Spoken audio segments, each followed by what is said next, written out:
an angle to minimize or mitigate these dangers.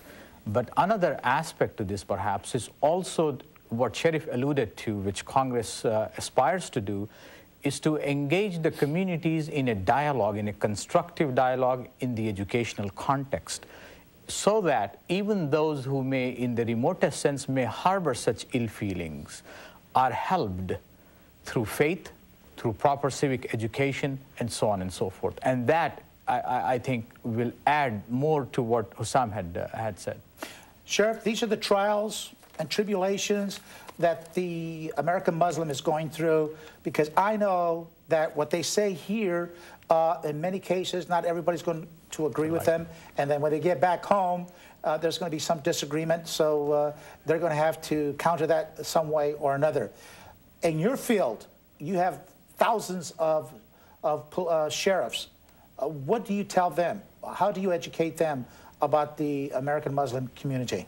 Well, what we do is we have a very strong set of core values, and remember that whether a person is Muslim or a Jew, they're all from the tribe of Abraham, Muslim, Jew, or Christian, so we're all in a similar Semitic context. And so the core values of the Sheriff's Department, is part of that, is that we in the Sheriff's Department as leaders will stand against racism, sexism, anti-Semitism, homophobia, and bigotry in all its forms. So the point then is that we're well prepared in the Sheriff's Department to be the leaders with other leaders, arm in arm, fighting any forms of religious intolerance and discrimination against those because of their religion. If you find through your intelligence that something is taking place, things are being said at a mosque or even in homes or whatever, and you have to have surveillance, what happens to the Congress? Well, I don't think that the Congress is an enforcement agency at all. That's not what their role is. But I do know this, that CAIR, as an organization, the Council of American Islamic Relations, together with all of the mosques in Southern California, understood the need to have a moderate environment for everyone, because extremists going to mosques and saying things that are offensive to the Muslims that are there is not an accepted practice and not a welcome practice. That the tenets of the Quran and the Prophet are very, very much in the mainstream of moderate forms of religious belief. And I think that there's a lot there that the Congress will do amongst all Americans to educate us about the teachings of the Quran.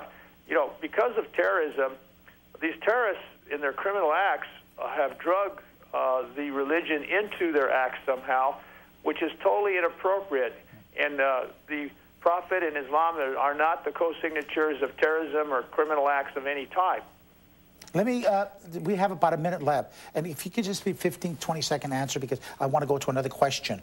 What about the folks who say out there, and many of the radio talk shows who say that the religion, your religion, does say that they promote terrorism? What are your thoughts about that? You hear that all the time. I don't think there's any more inaccurate statement more than this. Anyone who is familiar with Islam knows the word Islam itself comes from the word peace. Islam is a religion of peace.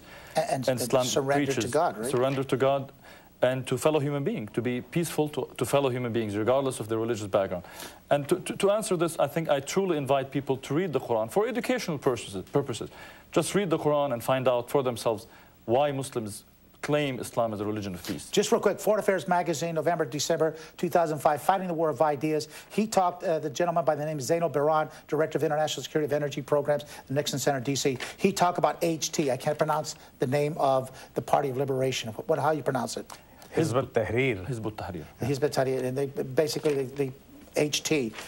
It's a transnational movement that has served a radical Sunni Islamist ideological vanguard, and it's like a conveyor belt of radical ideas and groups. But even Muslim countries do not want them. In 15, 20 seconds, can that happen here? Are they here? Look, can that happen here or anywhere? Indeed, yes. Anything can happen anywhere. Hizb ut-Tahrir holds 15, 20 seconds. Holds values that are no different than any other socio-political group.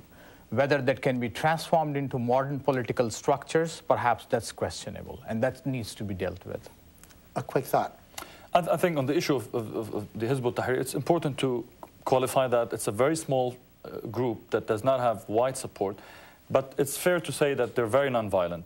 As much as I disagree with much of what they say, at least I give them credit that they do not resort to violence. There hasn't been one instance where such a thing has happened. Thank you, gentlemen. Sheriff, you have 5 seconds. Say goodbye to us. I just want to thank you, Ray, and my colleagues for being a big part of the Muslim American Homeland Security Congress message, and that is we will have religious tolerance, we will respect all faiths, and Muslim Americans are extraordinarily patriotic. Thank you so much for being on the program, Sheriff. Sure appreciate it. Gentlemen, I thank you so much for being on the program. Thank you, sir. Thank you so much. Appreciate it. Wow, so much to talk about. Not enough time, and maybe we'll have the gentleman on again. Thank you so much for watching the Pacesetters program. We'll see you next week about the same time.